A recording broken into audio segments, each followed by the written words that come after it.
तो master blaster को देश भर से लोगों ने बधाइयों का तांता दिया, लेकिन अब बात करेंगे हम बजट के। जहां आम बजट पेश जरूर हुआ है, क्या कुछ खास रहा इस बजट में, आइए एक नजर डालते हैं।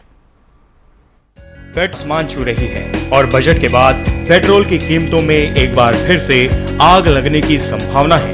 प्रणब मुखर्जी ने सर्विस टैक्स का दायरा बढ़ाने के साथ साथ उसकी दरों में भी 2% का इजाफा कर दिया है। इससे कम से कम 120 चीजें महंगी हो जाएंगी। This is a budget for growth with stability. Stability on the prices front and on macroeconomic front at a time when there is growing uncertainty in the global economy. There is a determined effort to regain the path of fiscal consolidation. There is special thrust on all forms of investment, but especially on infrastructure. इस घोषणा के बाद जो चीजें महंगी हो जाएंगी उसमें शामिल है रेस्टोरेंट में खाना, मकान खरीदना, हवाई सफर, घूमना, पार्लर में जाना। यानी दादा ने हर वो चीज महंगी कर दी जिससे आम लोगों का सीधा वास्ता होता है। तो इस बजट पर चर्चा करने के लिए इस वक्त हमारे साथ जो मेहमान मौजूद है, सबसे पहले उनका तारुफ करवाता हूं। मेरे साथ में हरीश रोगे कांग्रेस की ओर से इस वक्त हमारे साथ इस चर्चा में शामिल है। मनीषा कायंदे भारतीय जनता पार्टी की ओर से इस चर्चा में शामिल है। मिस्टर संघवी जो कि जाने माने इकोनॉमिस्ट है, वो हमारे साथ इस चर्चा में शामिल है। और दीपेश भक्तानी जो कि MCHI रियलिटी से जुड़े, वो इस चर्चा में शामिल है। सबसे पहले शुरुआत करता हूं मैं संघवी जी आपके साथ। जिस प्रकार से बजट पेश किया गया, इस बजट को आप किस दृष्टिकोण से मानते हैं? यह एक बेहतर बजट है या इससे बेहतर हो सकता है, या फिर इस बजट के अंदर कुछ समझौते होने के चांसेस हो सकते थे? जी मैं मानता हूं वित्त मंत्री जी ने ये उनका 7वां बजट पेश किया जी।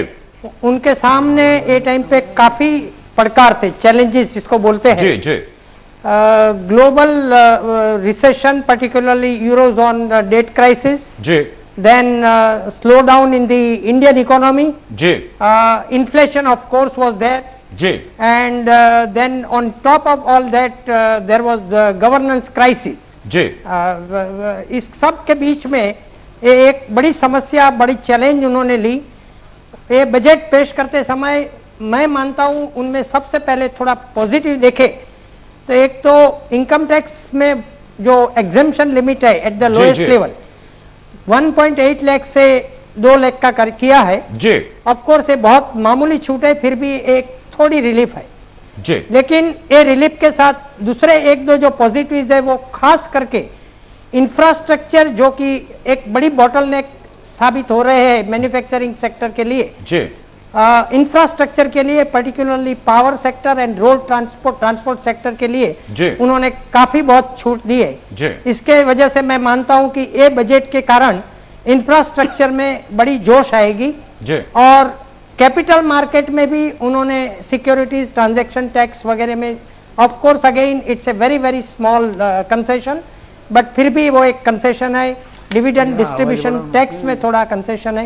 ये सब मिलके ये देखे तो थोड़े पॉजिटिव्स है ये बजट में, बिल्कुल नहीं है ऐसा नहीं है जी।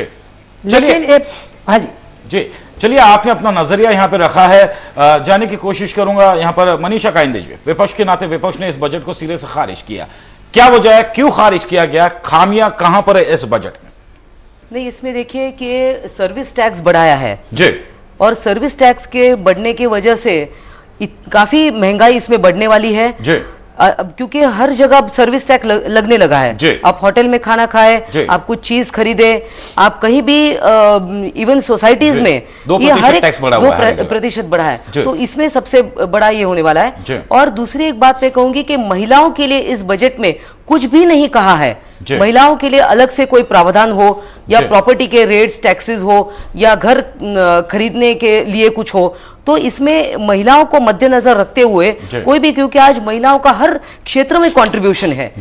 काफी सारी महिलाएं आज काम कर रही है, 50 to 60% लेडीज आज काम करती है, अलग अलग क्षेत्रों में काम कर रही है। और इसके लिए बजट का और भी कुछ स्लैब बढ़ाना चाहिए था, तो वो नहीं हुआ है। तो ये एक दो मुद्दे मैं कहना चाहूंगी कि ये नहीं किया है। चलिए, यहाँ पर विपक्ष नाराज है, लेकिन सीधे चलते हैं दीपेश के पास में। दीपेश, जहां तक का बिल्डर लॉबी, जिसे बिल्डर फिटर्निटी को अगर आप रिप्रेजेंट कर रहे हैं, तो कहीं ना कहीं बिल्डर लॉबी को सरकार की तरफ से थोड़ी राहत जरूर मिली है, क्या कहेंगे इस पर? देखिए, हमें राहत मिली है सिर्फ अफोर्डेबल हाउसिंग में, जहाँ पर हमें एक्सटर्नल कमर्शियल बोरिंग्स अलाउ की गई है। हमको कुछ पता नहीं लगा, तो जहाँ पर भी ECB हमें मिल रही है, उसके वजह से सारी बोरिंग्स आएगी और कम इंटरेस्ट रेट्स में मिलेंगे, जिसके वजह से अपने प्रोजेक्ट्स टाइम पर कंप्लीट हो सकते हैं और ज़्यादा कैपिटल आ सकता है। यहाँ पर हमें राहत मिली है। और दूसरी, हमें 1% टैक्स रिबेट मिल रहा है, जहाँ पर अफोर्डेबल हाउसेज है 15 लाख से लेकर 25 लाख तक। लेकिन मुझे लगता है कि 15 लाख से लेकर 25 लाख तक के घर अवेलेबल नहीं होते हैं, थोड़ा उस रेंज को थोड़ा ब्रॉड कर देना चाहिए, क्योंकि मेट्रो सिटीज में ये घरों के दाम नहीं होते हैं। बाकी जो भी सेक्टर्स में ये घर बिक रहे हैं, जो भी ऐसे घर बेच रहे हैं, उनके लिए ये ज़रूर फायदेमंद है। तो ये दो चीज़ है जो हमारे रियल एस्टेट के लिए अच्छा हुआ है। और लेकिन दूसरी जगहों पर अगर आप देखें तो बिकॉज ऑफ सर्विस टैक्स जो 20% बढ़ा दिया गया है, तो उसके वजह से रॉ मटेरियल प्राइसेस ऑलरेडी काफ़ी हाई हैं, और अगर हम इस पर 12% जो सर्विस टैक्स लगेगा, उसके वजह से फिर प्राइसेस बढ़ेंगी और फिर एंड कस्टमर पर यही लोड आएगा। जो हम चाहते थे कि प्राइसेस कम हो, वो मुझे नज़र नहीं आते हुए दिख रहे हैं। एंड सेकेंडली, जो अच्छी चीज़ की गई है for that capital gain tax, जो परचेज को लगता था जब वो प्रॉपर्टी बेचते थे, तो जब वो प्रॉपर्टी बेच रहे थे, they had to invest in a new property. अभी वो एक इक्विटी में इन्वेस्ट कर सकते हैं या इक्विपमेंट फॉर SME में भी कर सकते हैं। तो इसकी वजह से आपका सेकेंड सेल फॉर होम्स भी कम होगा, लेकिन it is good for the purchaser जो प्रॉपर्टी इन्वेस्ट करेंगे, वो फिर इक्विटी या SME में इन्वेस्ट कर सकते हैं। चलिए, हरीश रोगी जी, आपने लोगों की बात सुनी, आपको तमाम चीजें आपके सामने रखी है। क्या ये बजट कहीं ना कहीं हाईली इन्फ्लुएंस्ड आपको लगता है 2014 के मद्देनजर, अगर इलेक्शन को देखा जाए, एक एवरेज बजट सेट करने का यहां पे एक प्रॉपर प्लानिंग किया गया था कि यानी एक एवरेज बजट बनाते किसी को ज्यादा नाराजगी नहीं होगी, कोई ज्यादा खुश भी नहीं होगा? इसका मतलब आप इस बजट का स्वागत करते हो, क्योंकि आपको सपना दिखने लगा है 2014 का जी, कि 2014 को सामने रख के ये बजट किया है क्या जी। इसका मतलब ये बजट अच्छा है जी, ये आप मान रहे हो जी। और अभी अभी मेरे सामने एक अर्थतज्ञ जो हमारे, उन्होंने अपनी राय रखी, और उसके बाद में दूसरे एक व्यवसायी, उन्होंने अपनी बात रखी जी। और मेरी बहन जी जो है मनीषा कायंदे, उन्होंने अपनी बात रखी उनकी पार्टी के तरफ से, क्योंकि वो कभी खुश होते नहीं है, कुछ अच्छा हो फिर भी वो खुश नहीं होते हैं। और उन्होंने दोनों ने भी अभी आपके सामने कहा कि ये जो बजट है वो पावर और ट्रांसपोर्ट, वो जो अर्थतज्ञ है उन्होंने कहा कि पावर और ट्रांसपोर्ट को बढ़ावा देने वाला ये जो है ये बजट है। और हमारे जो दूसरे जो बिल्डर लॉबी से आते हैं, उन्होंने भी कहा कि इसके वजह से ये जो एक्टिविटीज है ये बड़े पैमाने में बढ़ने वाली है। चलिए, फिलहाल यहाँ पर जिस प्रकार से जवाब आपको मिल गया, हरीश रोगी जी, मनीषा कायंदे जी ने आपको जवाब दिया है, लेकिन हालांकि अपनी चर्चा को जारी रखेंगे अभी अपने सभी मेहमानों के साथ में। फिलहाल यहाँ पर रुकते हैं, एक छोटे से ब्रेक के लिए जल्द हाजिर होते हैं और अपनी चर्चा को आगे बढ़ाते हैं। आप देखते रहिए समय मुंबई। आम लोगों के घर के सपने को साकार करने के लिए वित्त मंत्री ने 25 लाख रुपए से कम के होम लोन पर ब्याज में 1% की छूट का ऐलान किया। साथ ही उन्होंने कहा कि सस्ते मकान बनाने के लिए बिल्डर विदेशों से भी कर्ज ले सकेंगे। वित्त मंत्री ने किसानों को 5.75 लाख करोड़ का कर्ज देने का ऐलान करते हुए दूसरी हरित क्रांति के लिए 1000 करोड़ खर्च किए जाने की घोषणा भी की। लोन चुकाने वाले किसानों को 3% की छूट जारी रहेगी। किसान क्रेडिट कार्ड को अब ATM की तरह इस्तेमाल किया जा सकेगा। इस बजट में छात्रों के लिए क्रेडिट गारंटी फंड सुविधा शुरू करने का ऐलान किया। दादा ने स्वयं सहायता महिला समूहों को 3 लाख रुपए तक के बैंक कर्ज 7% ब्याज पर देने की घोषणा की, जबकि समय पर कर्ज लौटाने वालों को 4% पर कर्ज मिलेगा। दावों को राहत दी हो, लेकिन ज्यादातर लोग तो इस बजट से नाउम्मीद ही हुए हैं। चलते हैं सांघवी जी के पास में। सांघवी जी, आपसे जरूर जानने की कोशिश करूंगा, दुहाई दी जा रही है कि फाइनेंशियल डेफिसिट को कंट्रोल करने में, देश के आर्थिक व्यवस्था को कंट्रोल करने में इस तरह का बजट पेश किया गया, लेकिन इसमें आम आदमी के हिस्से क्या कुछ आया है? जी, मैंने पहले बताया कि थोड़ा रिलीफ मिला है सैलरीड लोगों को, बट फ्रेंकली स्पीकिंग वित्त मंत्री जी ने एक हाथ से जो दिया है उससे ज्यादा दूसरे हाथ से ले लिया है। जी जी जी। और मेरा स्ट्रांगली मेरा बिलीफ है कि ये बजट में आम आदमी के लिए देखिए तो बिल्कुल कुछ नहीं है, और ये बजट इन्फ्लेशनरी होगा। Already inflation is a very serious problem. और एक बात अर्थशास्त्री होने के नाते से मैं मानता हूं कि ग्रोथ इकोनॉमी में हुए उसका फायदा आम आदमी को होता है या नहीं होता है, जी। बट जब भी इन्फ्लेशन बढ़ता है तो उसका नुकसान आम आदमी को सबसे पहले होता है। जी। जहां तक फिस्कल डेफिसिट का सवाल है, आप जैसे सबको विदित है fiscal responsibility and budget management FRBM act जो 2003 में लागू किया था, लेकिन आज तक उसका अमल करने में सरकार निष्फल हुई है। और आज ऐसा बोलना कि ये एक्ट में हम अमेंडमेंट कर रहे हैं, और पिछले साल जो 4.6% ऑफ GDP फिस्कल डेफिसिट थी, ये बजट में उन्होंने 5.9% रिवाइज किया है, और 2012-13 के लिए फिस्कल डेफिसिट 5.1% होगी ऐसा बोले हैं। लेकिन ये विश्वसनीय इसलिए नहीं है कि जहां तक फूड सिक्योरिटी का सवाल है, और ये फूड सिक्योरिटी सब्सिडी एक बार ये बिल जब भी पास हो जाएगा तो वो 1 लाख करोड़ रुपए से ज्यादा फूड सब्सिडी का ये बजट में शामिल किया गया है। और सबको जैसे पता है कि फ्यूल कॉस्ट आज डीजल पे 14 रुपया प्रति लीटर ऑयल मार्केटिंग कंपनी को लॉस है, और पेट्रोल पे 5 रुपया का। इंटरनेशनल मार्केट में क्रूड ऑयल का भाव जब भी बजट बनाया लास्ट ईयर तभी $90 था, आज वो $123-25 पर बैरल पहुंच गया है। और समझो सब्सिडी कम करना है तो उसका मार्केट प्राइस से लिंकिंग करना ही पड़ेगा, और आज नहीं तो कल पेट्रोल फ्यूल वगैरह के दाम बढ़ेगा बढ़ेगा और बढ़ेगा ही। और जैसे ही वो होगा उसका डीजल पे एक बार असर हुई, डीजल के भाव बढ़े तो उसकी ट्रांसपोर्ट सिस्टम पे और उसके थ्रू मैन्युफैक्चरिंग सेक्टर में उसका काफी असर होगा। और मैन्युफैक्चरिंग सेक्टर तो ऑलरेडी मंद हो गया है, और 6.9% ग्रोथ भी जो 2011-12 में हुआ वो भी एग्रीकल्चर और सर्विसेज सेक्टर की वजह से है। Manufacturing sector growth has already been impacted, and because of this service tax and fuel prices and all that, मैं मानता हूं वहां तक मैन्युफैक्चरिंग ग्रोथ बिल्कुल स्लो हो जाएगा, और इंडियन इकोनॉमी की या मैन्युफैक्चरिंग सेक्टर की जो कॉम्पिटिटिवनेस है वो भी बिल्कुल कमती होगी, और उसकी असर आम आदमी पे जरूर पड़ेगी। जरूर। यहां पर मैं चाहूंगा जिस प्रकार से दीपेश, अगर बिल्डर एसोसिएशन की अगर बात की जाए तो छूट दी गई है, यहां पे FDI की बात की गई है कि ले सकते हैं, लेकिन ऐसे में सरकार ने ये जो नीति बनाई है कि अगर आप 15 लाख का अगर आप मकान लेते हैं, घर लेते हैं तो आपको छूट दी जाएगी, लेकिन अगर 25 लाख का अगर आप लोन देते हैं तो आपको 1% सरकार छूट दे रही है। 1%, ओनली 1%, यानी 25 लाख। आज मुंबई शहर में इज इट पॉसिबल कि 25 लाख में आपको घर मिलेगा और सरकार आपको 1% डिस्काउंट दे रही है यहां पे टैक्स? नहीं, वो पॉसिबल है ही नहीं। जैसे मैंने पहले कहा कि 25 लाख के अमाउंट पर किसी भी मेट्रो सिटीज में घर मिलना बहुत ही मुश्किल है, और सरकार 1% जो बेनिफिट दे रही है that is a welcome move. लेकिन मुझे लगता है कि या तो उसे डिफाइन कर देना चाहिए कि कौन से सिटीज में उसके प्राइस बैंड थोड़े बड़े होने चाहिए। एज इन मेट्रो सिटीज आप अगर आज के रेडी रखना वैल्यूज भी देखेंगे तो वही प्रीमियम्स आपके 15 या 25 लाख से ज्यादा पर फ्लैट जाती है। तो अगर इस काइंड ऑफ अगर गवर्नमेंट ही बिल्डर से ये प्रीमियम ले रही है तो 25 लाख के घर वो कैसे एक्सपेक्ट कर रहे हैं, इस पर काफी ताजुब है। और बाकी 15 से 25, हाँ, जो रूरल एरियाज है जहां पर डेवलपमेंट हो रही है उनके लिए ये बहुत अच्छी चीज है, लेकिन मेट्रो सिटीज के लिए बिल्कुल काफी नहीं है। हरीश रोगे जी, डिफाइन क्यों नहीं किया गया कि ठीक है 25 लाख का घर आप ले कर रहे हो, यानी आप मेट्रोपॉलिटन सिटीज में ले रहे हो या रूरल एरिया में ले रहे हो, इसका डेफिनेशन क्लियर नहीं है, क्या समझा जाए इसे? और जिस प्रकार से सांघवी जी ने कहा है उसका भी क्या उत्तर है आपके पास में?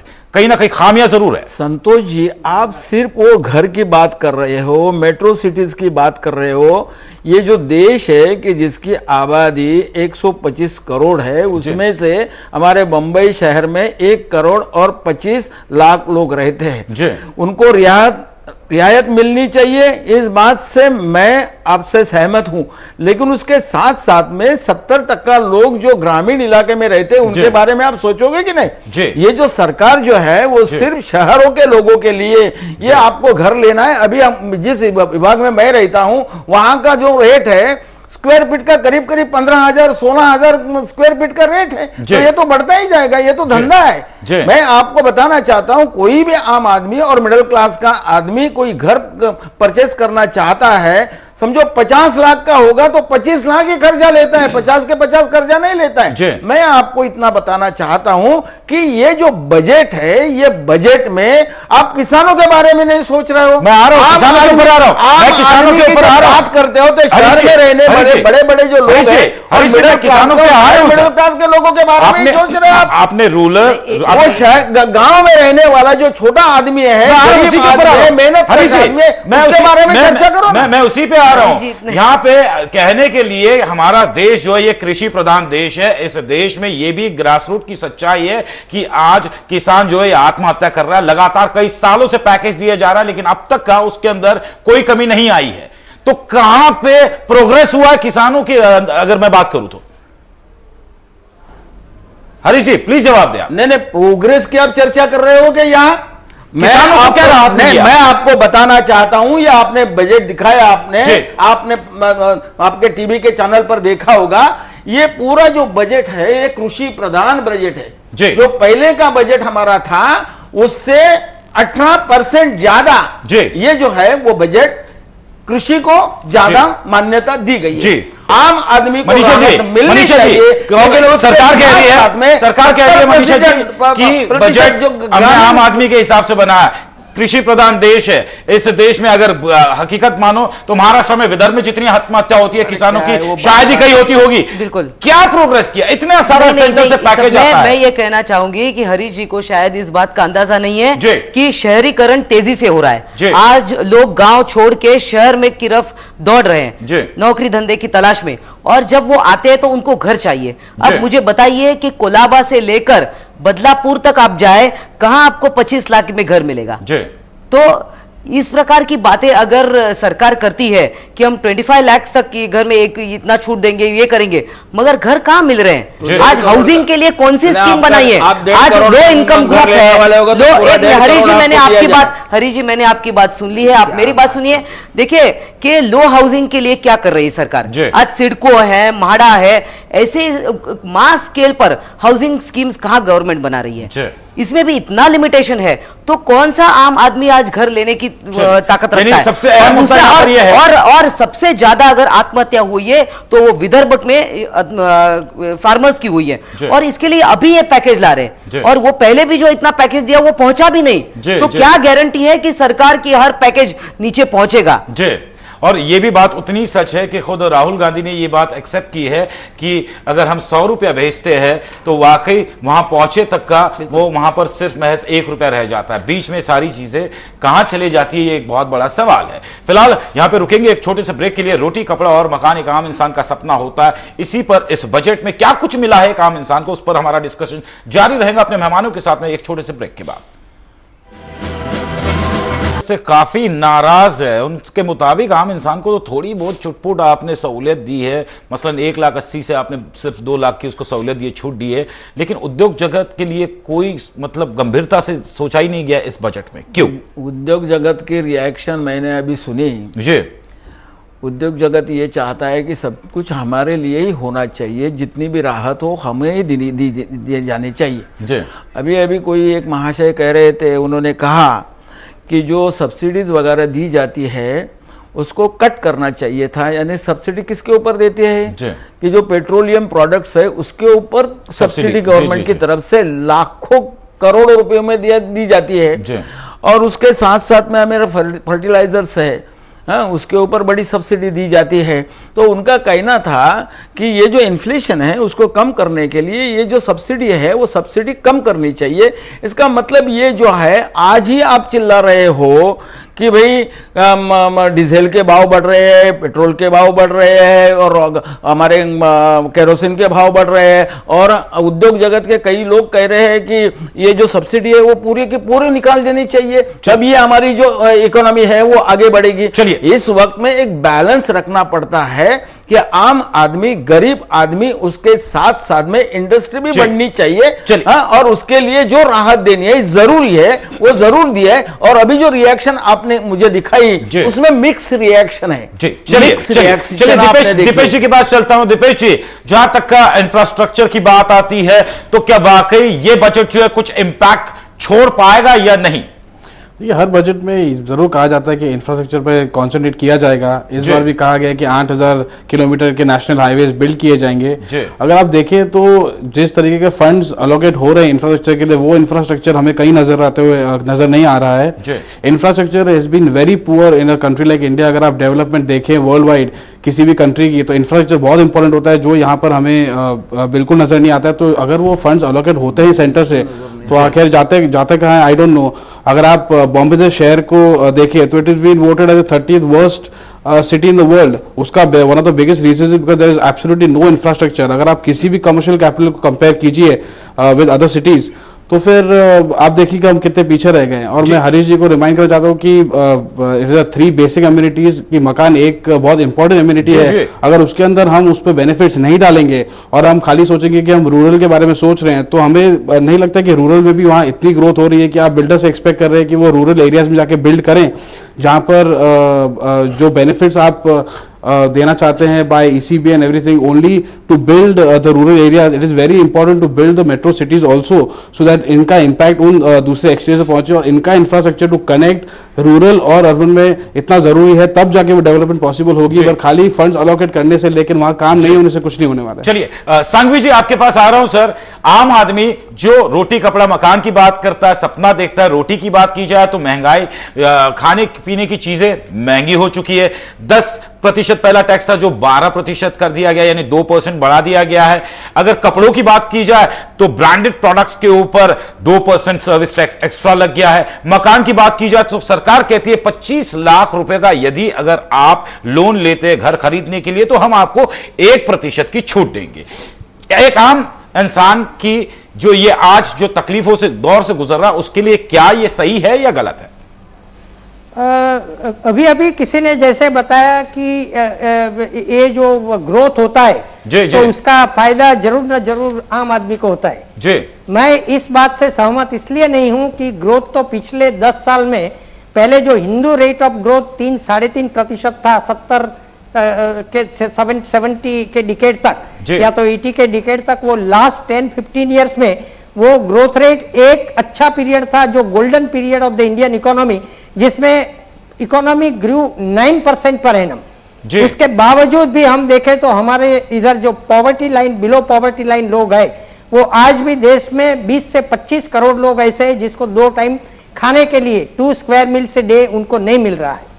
लेकिन सर एक अहम सवाल सर आपने कहा गोल्डन एरा आपने 70 का दशक गिनाया, लेकिन मैं आपसे एक सवाल, क्या वो एरा वापस नहीं आ सकता? क्योंकि हमारे देश का काला धन आज विदेश में है, क्यों इच्छा शक्ति नहीं है पॉलिटिकली लोगों की कि उसे लाया जाए और आज जो इन्फ्लेशन ग्रोथ बढ़ रहा है कहीं ना कहीं उसे कंट्रोल करने में हमें मदद मिले? बिल्कुल ये सब पॉसिबल है, गोल्डन एरा वापिस लाना है तो, लेकिन इसके लिए मैं कहना चाहूंगा फिस्कल डेफिसिट हमेशा खराब नहीं होती है। Fiscal deficit could also be beneficial. Quality of expenditure is most important. आजकल क्या हो रहा है इंडियन बजट्स में, रेवेन्यू का जो इनकम होता है उससे रेवेन्यू एक्सपेंडिचर मतलब रेवेन्यू डेफिसिट बहुत होती है। खास तौर पे ये होना चाहिए कि रेवेन्यू अकाउंट पे सरप्लस जो कैपिटल अकाउंट की डेफिसिट को फाइनेंस करे। उसके मतलब कैपिटल अकाउंट में जो इनकम होती है उससे भी ज्यादा प्रोजेक्ट्स वगैरह होने चाहिए, जिसकी वजह से उसमें इन्वेस्टमेंट वगैरह ज्यादा होनी चाहिए। वो नहीं हो रहा है। इसकी वजह से मेरे ख्याल से उत्तर प्रदेश के इलेक्शन को रिजल्ट वगैरह ध्यान में देखने के बाद ऐसा लगता था कि ये बजट कुछ हैवी नहीं आएगा जी, लेकिन गवर्नमेंट के सामने और वित्त मंत्री के सामने 2014 का इलेक्शन जरूर सामने है। There you are, Mr. वो देखते हुए उन्होंने देखा कि भाई this is the last budget, if any heavy action is to be taken, वो शक्य है नेक्स्ट ईयर 2012-13 में वो कुछ पॉसिबल नहीं है, because it will be just nearer the election, then it has to be a populist budget. जी, बहुत दुरुस्त फरमाया आपने। मैं हरीश रोगे जी, आपको पहले ही मैंने कहा था कि ये 2014 को मद्देनजर रखते हुए ये डिजाइन की गई है पूरी की पूरी तस्वीर कि यस अभी हम थोड़ा बजट एवरेज रखते हैं और ये संकेत दे देते हैं कि आने वाले दिनों में देखिए महंगाई दर और बढ़ेगा, क्योंकि क्रूड ऑयल महंगा होगा, सारी चीजें महंगी होगी, इंक्लूडिंग आपका जो ट्रांसपोर्ट है, खाने पीने की चीजें, इसके ऊपर इंपैक्ट गिरेगा। तो हम अपनी साइड सेव कर लेते हैं कि एवरेज बजट पेश करते हैं। अच्छा, मैं उसको जवाब देना है? प्लीज आप जवाब दीजिए। मैं दे रहा हूं ना जी। आपने कहा कि ये पॉपुलिस्ट बजट है जी, और 2014 को सामने रख के बनाया गया है जी, लेकिन अभी हमारे अर्थशास्त्री संघवी साहब ने ये भी मान लिया जी कि ये बजट जब बन रहा था तो हमारे क्रूड ऑयल का जो रेट था $90 पर बैरल था जी, और ये अर्थ मंत्री ने बजट पार्लियामेंट के सामने रखने वक्त में ये जो है वो $125 पर बैरल हुआ जी। और मैं आपको ये बताना चाहता हूं कि हमारे देश में 90% करीब करीब ये क्रूड ऑयल जो है वो हम बाहर से लाते हैं। इतना होने के बावजूद अभी मेरे दूसरे साथी ने कहा हम बाहर से मेरे बात सुनिए भाई कि सब लोगों को राहत चाहिए ना, इनको भी राहत चाहिए, आपको भी राहत चाहिए, किसानों को राहत चाहिए, गरीबों को राहत चाहिए, अमीरों को राहत चाहिए और उनसे सबसे बड़े जो अमीर है उनको भी राहत चाहिए, इंडस्ट्रियलिस्ट। पैसा आएगा कहां से? चलिए पैसा कहां से आएगा? राहत चाहिए, आपको अच्छा इंफ्रास्ट्रक्चर चाहिए, आपको इंडस्ट्रियल डेवलपमेंट चाहिए, आपको अच्छी कृषि चाहिए, तो इस सब बातों के लिए इनके लिए पैसा कहां से आएगा? ऐसा है पैसा नहीं, कि बाहर पैसा है, देश में काला धन है, पैसा है, देश में जो काला धन है उसको लाइए वापस नहीं आ सकते, उसके लिए इंटरनेशनल कानून है। और आज हमारे अर्थमंत्री ने पार्लियामेंट में कहा कि जहां आपको लग रहा है कि हमारा पैसा वहां है, वैसे उन्हीं देशों के साथ में ट्रीटी की जाएगी, उनके साथ में डायलॉग करके वहां कोई काला धन होगा तो उसको लाया जाएगा। मैं आपको बताना चाहता हूं वर्तमान मेरी बात को पूरी कर लीजिए, आप इंस्टिगेट मत कीजिए लोगों को कि ये हो गया वो काला पैसा वहां है, वह स्विट्जरलैंड में काला पैसा होगा तो उनके बैंक से उठाकर हम नहीं ला सकते, यहाँ उसके लिए उनके लेकिन जब बैंक में भरा जा रहा था उस वक्त एनडीए की भी सरकार थी, यूपीए की भी सरकार थी, तब क्या किया? नहीं सुनिए तो मेरी बात, सुनिए मेरी बात, करके इनको पूछिए इनका शासन क्या किया इन्होंने? प्लीज मैं चाहूंगा कम से कम अभी 10 साल से इनकी सरकार है, अभी 8 साल के लिए आप भी थे ना, उस वक्त में आपने क्या किया? सुनिए मेरी बात, देखिए आपको हमेशा ज्यादा फायदा मिला है सरकार में रहने का, और इनके मंत्रियों की कितनी लिस्ट है, हर न्यूज़पेपर में लिस्ट छपके कि कांग्रेस के कितने लोगों के का कालाधन कहां पर पड़ा है। बंगारू लक्ष्मण का क्या? नहीं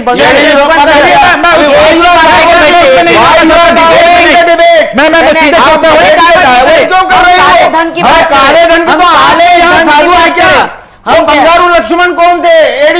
मैं उस ट्रैक में नहीं जाना चाहता हूं, मैं सीधे सांघवी जी के पास जाता हूं। सांघवी जी, मनीषा जी एक मिनट। सांघवी जी, जिस प्रकार से इतने सारे वादे किए गए, इतने सारी अनाउंसमेंट की गई इस बजट में, इतनी सारी योजनाओं को डिजाइन किया गया है, असल में यह कागजी डिजाइन जरूर हुआ है, लेकिन इसे इंप्लीमेंटेशन नहीं किया जाता या नहीं हो पाता। इस लाख काले धन की बात करते ही रोंगे जी को क्या हो जाता है, मैं पूछना चाहती हूं। सांघवी जी प्लीज जवाब दीजिए। साहब, इंप्लीमेंटेशन इसलिए नहीं होता है that all our budgets are made political party को जो कन्वीनियंट होता है, जी जी, वेदर इट इज कांग्रेस और बीजेपी जी। सवाल ये है कि ये बजट पॉलिटिक्स को ध्यान में रखते हुए नहीं, लेकिन ये देश के इकोनॉमिक्स और इकोनॉमी को ध्यान में रखने के लिए बनाना चाहिए। और ये बजट में एक गोल्डन अपॉर्चुनिटी जो फाइनेंस मिनिस्टर हैज लॉस्ट, उन्होंने ये बजट में इन्वेस्टमेंट बढ़ाने की बात की, लेकिन इन्वेस्टमेंट बढ़ाने के लिए लेबर लॉज में बिल्कुल मेरे हिसाब से, जहां तक मैं समझता हूं, लेबर लॉ एक वर्ड भी ये बजट में नहीं आया। तो unless and until our labour laws are improve, labour laws ऐसे ही रखने से हम लोग मानते हैं कि लेबर प्रोटेक्ट होती है और एम्प्लॉयमेंट जारी रहती है, वो गलत है। जो लेबर लॉज ऐसे ही रखने से employment actually it is a disinvestment, I mean disincentive to the industry to start any new project. एक बात government should have done, साहब, just for a minute, that you know government should have appointed a commission to examine the expenditure of government. It is lot of unproductive expenditure has got to be cut down. Dipesh जी, क्या आप संघवी जी की बातों से इत्तेफाक रखते? कहीं ना कहीं वो यही कहना चाहते हैं कि आमदनी 98 और खर्चा रुपया है, तो कैसे इसे डील किया जाएगा? इन्वेस्टमेंट के ऊपर सरकार ज्यादा फोकस है, लेकिन इंसान के पास में अगर इन्वेस्टमेंट के लिए पैसा होगा तो वो इन्वेस्टमेंट करेगा। नहीं, टू अ सर्टेन एक्सटेंट मैं संघवी जी के साथ हूं जी। मुझे लगता नहीं, या जो आप कह रहे हैं वो एकदम सही है कि यहाँ पर जो इन्वेस्टमेंट्स के लिए लोगों के पास पैसे होंगे, वो एक जगह पर उनको एक बेनिफिट दिखाया गया है कि वो ये पैसे इन्वेस्ट कर सकते हैं, उनको यहाँ कमाई होगी। लेकिन दूसरी जगहों पर, काफी जगहों पर उनसे राहत ले ली गई है और कॉस्ट काफी बढ़ा दिए गए हैं, जिसकी वजह से उनको वही पैसे जो कमाएंगे वो घूम फिर कर फिर सर गवर्नमेंट के हाथों में चली जाती है। तो आई डोंट, मुझे नहीं लगता कि ये बजट इतना अच्छा रहा है उस चीज के लिए। जी संघवी जी, क्या कुछ कहना चाहेंगे इस बजट से मुतल्लिक? जिस प्रकार से आपने डिजाइन किया, आप संकेत दे दिए गए कि आने वाले दिनों में देखिए आप मेंटली तैयार हो जाइए देशवासी, क्योंकि अब बजट भले ही हमने बना दिया है लेकिन महंगाई बढ़ेगी, इस बात का संकेत दे दिया है। क्योंकि क्रूड ऑयल महंगा होगा, सीधा सीधा इंपैक्ट उसका ट्रांसपोर्ट पे होगा, उसका सीधा इंपैक्ट आपके फार्मर्स पे होगा, और आम इंसान जो जी रहा है, जीवन आवश्यक वस्तु है, उसकी कीमतें बढ़ जाएगी। यानी 10 से 12%, 2% टैक्स बढ़ाने के बाद में भी यह महंगाई का बोझ, अतिरिक्त बोझ होगा आम इंसान पर। क्रूड ऑयल महंगा क्यों होगा वो आप बताते नहीं ना। जी जी जी जी संघवी जी प्लीज बोलिए। लोगों को हाँ जी, एक बात ध्यान में रखनी चाहिए, महंगा क्यों होगा ये तो आपने। मैं आ रहा हूँ हरीश जी, मैं आ रहा हूँ आपके पास में, हरीश जी मैं आपके पास में आ रहा हूँ। संघवी जी प्लीज आप अपनी बातों को पूरा करें। एक बात समझनी चाहिए कि ये तो हमारे इमीडिएट रिएक्शन है, हमने फाइनेंस बिल अभी तक देखा नहीं है, लेकिन जब भी फाइन प्रिंट देखेंगे तभी पता चलेगा कि इसमें काफी ऐसी चीजें हैं। हमारा एक्सपीरियंस है हर सालों से कि इससे जरूर महंगाई बढ़ने वाली है ये बजट के बाद, और आम आदमी को इससे कोई फायदा नहीं होने वाला है। और इंक्लूसिव ग्रोथ की जो बात कर रहे हैं, it is going to remain a distant dream on paper. चलिए हरीश रोगी जी, आम आदमी को कोई फायदा होने वाला नहीं है इस बजट से, साफ तौर पे जाने माने इकोनॉमिस्ट संघवी जी ने यह कहा है। क्या रिएक्शन होगा? क्विक रिएक्शन, मेरे पास वक्त की पाबंदी है, मैं सभी मेहमानों से क्विक रिएक्शन लूंगा। अभी हमारे संघवी साहब ने कहा कि पूरा जो बजट है वो मैंने तो देखा नहीं है, मैं तो अर्थतज्ञ नहीं हूं, मैं तो आम आदमी हूं, लेकिन वो भविष्यवाणी कर रहे हैं। और मैं आपको बताना चाहता हूं संघवी जी, यहाँ कोई ईमानदारी तो कुछ बात करो ना। हमारे जो अर्थ मंत्री है उन्होंने ईमानदारी से कहा कि ये बजट आने के बाद में थोड़ी सी महंगाई जरूर बढ़ने वाली है। ये मेरी बात सुनिए, नहीं आप बहुत बड़ी होने वाली है, ये आप कैसे कहते हो कि आप बार बार कहते हो जब महंगाई होने वाली है तब एक बात को क्यों आप छुपाते हैं? ये लोगों नहीं चैनल पर ये भी बताइए ना, अरब कंट्री से हमारे पास जो क्रूड ऑयल आता है उसका रोज आसमान छूने वाला भाव बढ़ रहा है। सुनने का मादा भी रखिए, मैं क्या कह रहा हूं, 2% टैक्स आपने बढ़ा दिया है, जो 10 था। अब आप ये कह रहे थोड़ी सी महंगाई, लेकिन वो थोड़ी सी महंगाई का भी वो आप मुझे बताइए ना भाई, आप सब कुछ चाहिए, आपको देश के डेवलपमेंट चाहिए। हमारा पड़ोसी है चाइना, उनका डिफेंस का जो बजट है वो आप देखिए आज अमेरिका से भी ज्यादा हो गया, और कभी भी हमको उनके पास उनसे धोखा हो सकता है। तो वो हमारी देश की सुरक्षा भी सामने रखनी होगी। सभी बातों का ये हमारे जो अर्थतज्ञ है ये अभी आपके सामने आपके चैनल पर कहते हैं कि ये होने वाला है, वो होने वाला है, और आज तक कुछ भी नहीं हुआ। अभी मेरे दूसरे साथी ने कहा, चलिए मेरे पास वक्त की पाबंदी, कहां दिखाई नहीं देता है मनीषा जी, कहां दिखाई देता है? हाईवे आपको दिखाई नहीं देते? आपका क्या? मुंबई से कितने हाईवे गुजरते हैं? मुंबई में अभी 9000 किलोमीटर हाईवे खराब भी हो जाते हैं। नहीं, मुंबई खराब होते हैं ना, क्या नहीं होता है? मुंबई में 55 फ्लाईओवर, घर खराब नहीं होता है, वो घर खराब होने के बाद में वो घर खराब होने को 10 साल लगते हैं, लेकिन हाईवे कुछ हुआ नहीं।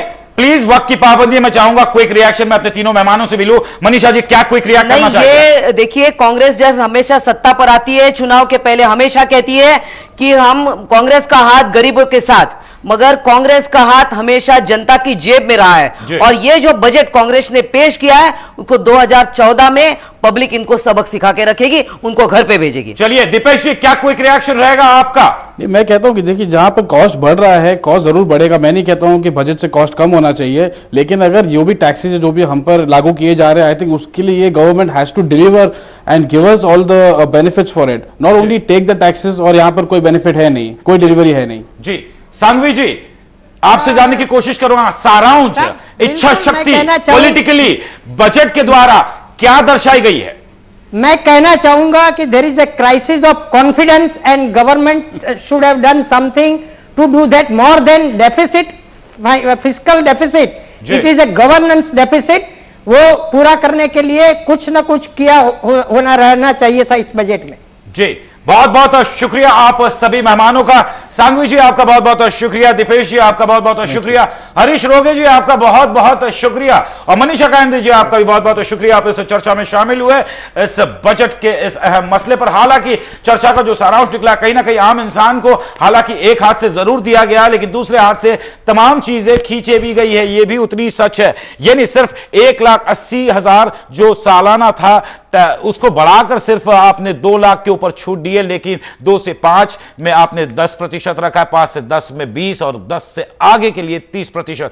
आम इंसान इस बजट से खुश नहीं है, लेकिन जहां तक उद्योग जगत की बात है वो खफा है, विपक्ष खफा है। हमारे तमाम जितने भी इकोनॉमिस्ट है वो कह रहे हैं कि हालांकि इस बजट को जब डिजाइन किया गया है कहीं ना कहीं 2014 का चुनाव सामने रखकर इसको डिजाइन किया गया है, जो कि एक एवरेज बजट के तौर पर रखा गया। फिलहाल इस चर्चा में आज बस इतना ही, मुझे दे इजाजत है। समय मुंबई पर खबरों का सिलसिला लगातार जारी रहेगा। सारा